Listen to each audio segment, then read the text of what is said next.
दोस्तों, स्वागत है आपका हमारे YouTube प्लेटफॉर्म वीर तेजा क्लासेज में। आज का वीडियो हमारा संख्या पद्धति पर रहेगा, यानी कि संख्याओं के बारे में इस वीडियो में हम जानेंगे। इसमें हम प्राकृत संख्या, पूर्ण संख्या, पूर्णांक, परिमेय संख्या, अपरिमेय संख्या, इन सभी के बारे में जानेंगे। वीडियो स्टार्ट करने से पहले यदि आप हमारे चैनल पर पहली बार आए हो तो चैनल को सब्सक्राइब जरूर करें, वीडियो को लाइक करें और कमेंट करके बताइए कि आपको वीडियो कैसा लगा। और इस टॉपिक से संबंधित किसी भी प्रकार की कोई समस्या हो तो आप कमेंट बॉक्स में कमेंट करके पूछ सकते हैं। तो चलिए शुरू करते हैं। सबसे पहले हम बात करेंगे प्राकृत संख्या के बारे में। प्राकृत संख्या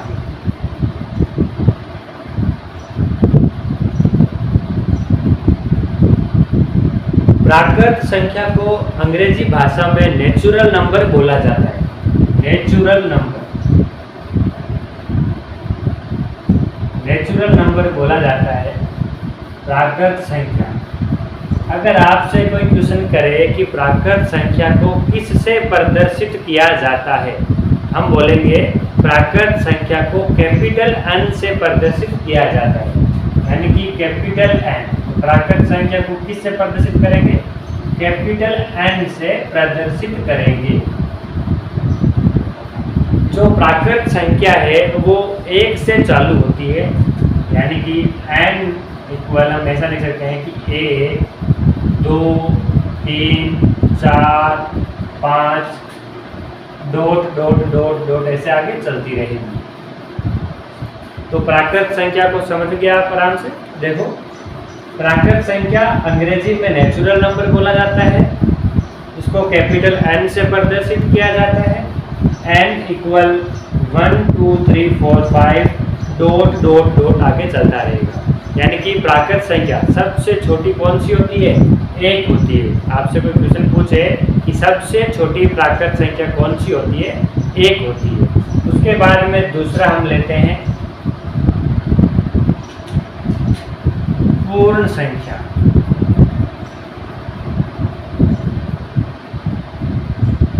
पूर्ण संख्या को अंग्रेजी भाषा में होल नंबर बोला जाता है।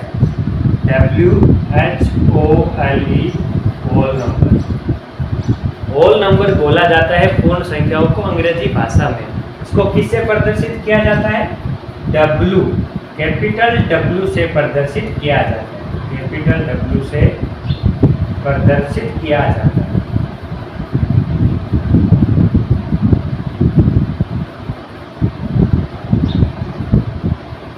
जैसे कि नेचुरल नंबर का आगे वाला अक्षर जो था, लेटर था, वो N था, इसलिए इसे N से प्रदर्शित किया। उसी प्रकार पूर्ण संख्या में जो होल नंबर है W से प्रदर्शित करेंगे, क्योंकि होल नंबर का आगे वाला लेटर कौन है? W है, तो W से प्रदर्शित किया जाता है। इसमें क्या होता है, नेचुरल नंबर और जो होल नंबर है उनमें डिफरेंस क्या होता है? ये 0 से चालू होता है। 0, 1, 2, 3, 4 डॉट डॉट डॉट आगे से चलता रहेगा। ठीक है। अगर आपसे कोई बोले कि सबसे छोटा होल नंबर कौन सा है? सबसे छोटा होल नंबर है 0। अगर आपसे इन दोनों में डिफरेंस पूछे कि प्राकृत संख्या और पूर्ण संख्या दोनों में डिफरेंस क्या है, हम बोलेंगे कि प्राकृत संख्या 1 से चालू होती है और जो पूर्ण संख्या है वो 0 से चालू होती है। तो 0 प्राइम में डिफरेंस रह जाएगा, यानी कि दोनों में अलग क्या है? दोनों को अलग कौन सी चीज़ करती है? तो जो 0 है वो दोनों को एक दूसरे से अलग करती है। प्राकृत संख्या हो गया, पूर्ण संख्या हो गया। नेक्स्ट हम समझते हैं पूर्णांक के बारे में।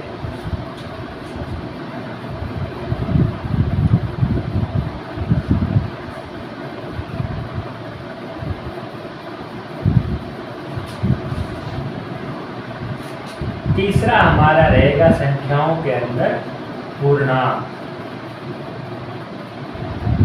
पूर्णांक को अंग्रेजी में बोलते हैं इंटीजर्स।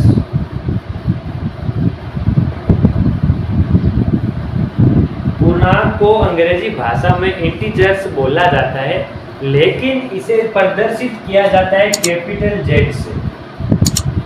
अब आप बोलोगे कि सर आपने तो नेचुरल नंबर जब पढ़ाया अभी उसमें कैपिटल एन से प्रदर्शित किया क्योंकि नेचुरल नंबर एन से चालू हो रहा था। उसके बाद में पूर्ण संख्या पढ़ी हमने, उसके अंदर होल नंबर डब्ल्यू से चालू हो रहा था होल, तो आपने बोला कि डब्ल्यू से इसको प्रदर्शित करेंगे, रिप्रेजेंट करेंगे। अभी जब पूर्णांक है इंटीजर्स, इसका इंग्लिश में मीनिंग होता है जो कि आई से चालू होता है, तब तो आपने ये नहीं लिखा कि इसको आई से प्रदर्शित किया जाता है। तो इसका भी एक कारण है। देखो इसका कारण क्या है, जो पूर्णांक संख्याएं थी इनको बताने वाला वैज्ञानिक कौन था? वैज्ञानिक नहीं, सॉरी, गणितज्ञ। तो जेहलीन नामक जर्मन गणितज्ञ था ये, जेहलीन नामक जर्मन गणितज्ञ था। तो इसने पूर्णांक संख्याओं को बताया था। तो इस वजह से जेहलीन का जो आगे वाला जेड है, इसलिए जेड की वजह से इसको जेड से रिप्रेजेंट किया जाता है, आई से रिप्रेजेंट नहीं किया जाता। अब पूर्णांक जो होते हैं वो कहाँ से चालू होते हैं और कहाँ पे खत्म होते हैं? ये जो है माइनस अनंत से लेकर प्लस अनंत तक चलते हैं। जैसे -4, -3, -2, 1, 0, 1, 2, 3, 4 ऐसे चलता रहेगा। जो पूर्णांक है माइनस में भी पीछे तक होते हैं और प्लस में भी आगे तक होते हैं, यानी कि 0 से लेफ्ट में माइनस वाली सारी संख्याएं और 0 से आगे राइट में प्लस वाली सारी संख्याएं सारी की सारी पूर्णांक के अंदर आएगी। सबसे पहले हमने क्या पढ़ा? प्राकृत संख्या पढ़ा। प्राकृत संख्या को नेचुरल नंबर बोला जाता है, इसे कैपिटल एन से रिप्रेजेंट किया जाता है। नेचुरल नंबर कहाँ से चालू होता है? 1 से, यानी कि 1 से चालू होता है। 1, 2, 3, 4, 5, 6 ऐसे आगे चलता रहेगा। इसके बाद में हमने पढ़ा पूर्ण संख्याएं। पूर्ण संख्या को अंग्रेजी में होल नंबर बोला जाता है। होल नंबर को डब्ल्यू से रिप्रेजेंट यानी कि प्रदर्शित किया जाता है और होल नंबर 0 से चालू होते हैं, यानी कि प्राकृत संख्या और पूर्ण संख्या में दोनों में जो चीज अंतर करती है वो कौन है? 0 है, यानी कि प्राकृत संख्या में 0 नहीं होता और पूर्ण संख्या में 0 होता है। उसके बाद में हमने पढ़ा पूर्णांक। पूर्णांक को अंग्रेजी भाषा में इंटीजर्स बोला जाता है और इसको प्रदर्शित किससे किया जाता है? जेड से रिप्रेजेंट किया जाता है। क्यों किया जाता है? इसका भी कारण था कि जो जेहलीन नामक जर्मन गणितज्ञ था उसने पूर्ण संख्याओं के बारे में बताया था, इसलिए जेहलीन का जो आगे वाला जेड है उसको लिया गया है और जेड से रिप्रेजेंट किया गया है। तो पूर्णांक के अंदर 0 से पीछे वाली माइनस वाली सारी संख्याएं और 0 से आगे वाली प्लस वाली सारी संख्या इसके अंदर इंक्लूड होती है। उसके बाद में हम आगे पढ़ेंगे परिमेय संख्याएं।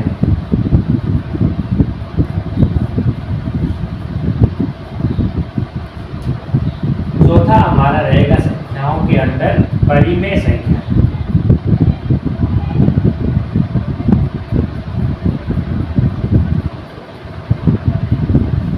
वैसे परिमेय संख्याओं को अंग्रेजी में रेशनल नंबर बोला जाता है। परिमेय संख्याओं के लिए हम परिभाषा एक बोल सकते हैं, क्या? वे संख्याएं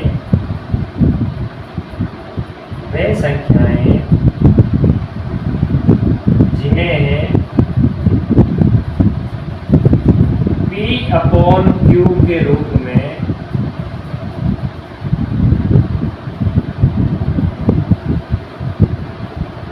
व्यक्त किया जा सकता हो,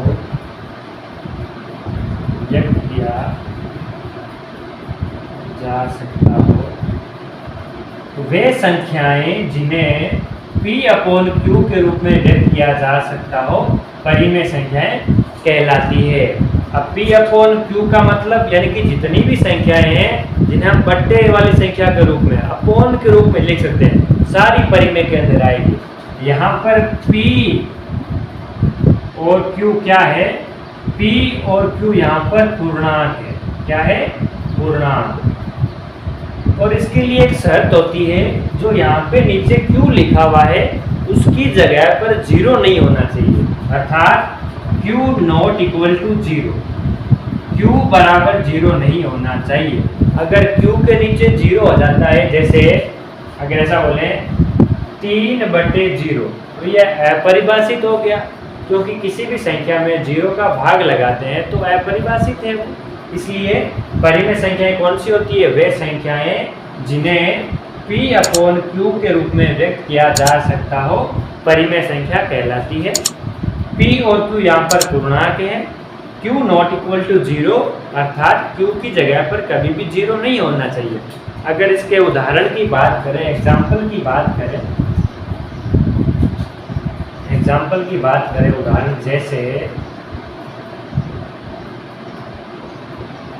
3/5। 3/5 एक परिमेय संख्या है क्योंकि P अपॉन Q के रूप में इसको लिखा गया है। अगर कोई माइनस वाली बात करें, माइनस का 3/7, ये भी एक परिमेय संख्या है। अगर हम बात करें नंबर 5 की बात करें, सिंगल डिजिट ऐसे वाला, ये भी एक परिमेय संख्या है। क्यों है? क्योंकि हम 5 के नीचे 1 लगा सकते हैं। 5 में जब 1 का भाग लगाएंगे वापस 5 ही आता है, इसमें किसी भी प्रकार का कोई परिवर्तन नहीं आता है। तो 5 भी एक परिमेय संख्या है, 3/5 भी एक परिमेय संख्या है, -3/7 भी एक परिमेय संख्या है। अगर हम बात करें 0 की, 0 भी एक परिमेय संख्या है। वो कैसे है देखो, 0 के नीचे भी हम यदि 1 का भाग लगाते हैं तो 0 में किसी का भी भाग लगाओ 0 ही आना है, तो ये भी एक क्या है? परिमेय संख्या है। तो अगर आपसे कोई परिमेय संख्या का उदाहरण बोले तो 3/5 कुछ भी इसकी जगह पे, जैसे आप बोल सकते हो 22/7। 22/7 भी एक परिमेय संख्या का उदाहरण है। तो वे सारी संख्याएं जिन्हें P/Q के रूप में व्यक्त किया जा सकता है वो परिमेय संख्या कहलाती है। ठीक है, उसके बाद में हम पढ़ते हैं अपरिमेय संख्याएं। 5वां हमारा रहेगा अपरिमेय संख्याएं।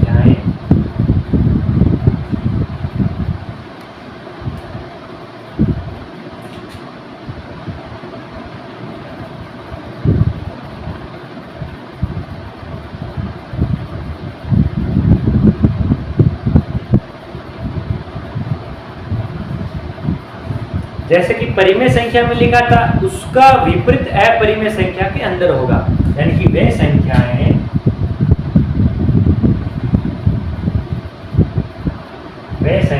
जिन्हें P/Q के रूप में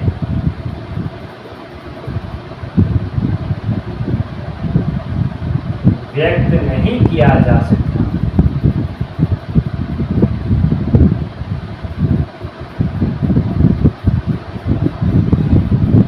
वे संख्याएं जिन्हें P/Q के रूप में व्यक्त नहीं किया जा सकता, वो किसका उदाहरण है? अपरिमेय संख्याओं का उदाहरण है। जैसे एग्जांपल के लिए √2 एक अपरिमेय संख्या का उदाहरण है। √3 एक अपरिमेय संख्या का उदाहरण है।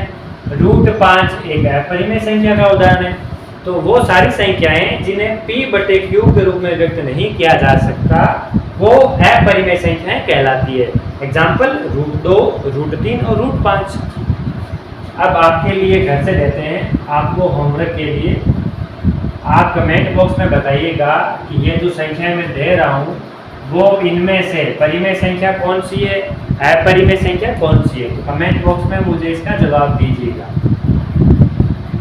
रूट के अंदर 36, आपको ये बताना है कि ये परिमेय संख्या का उदाहरण है या अपरिमेय संख्या का उदाहरण है। ठीक है,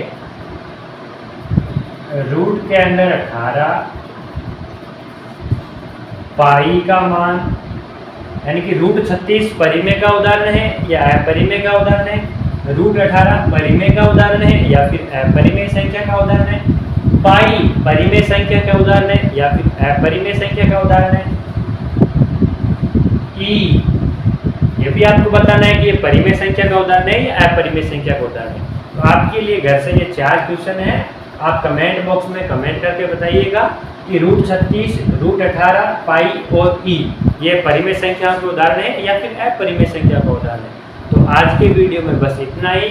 अगर आपको वीडियो अच्छा लगा हो तो वीडियो को लाइक कीजिएगा, कमेंट कीजिए। अगर आपको किसी भी प्रकार की इस टॉपिक से संबंधित कोई भी प्रॉब्लम रहती है, अगर आपको नेक्स्ट पार्ट चाहिए इसका, तो आप जल्दी से जल्दी इस वीडियो को लाइक कीजिए और दूसरे बच्चों तक शेयर कीजिए, जिससे हमें मोटिवेशन मिलेगा और हम आपके लिए इसी प्रकार की नई नई वीडियो लाते रहेंगे।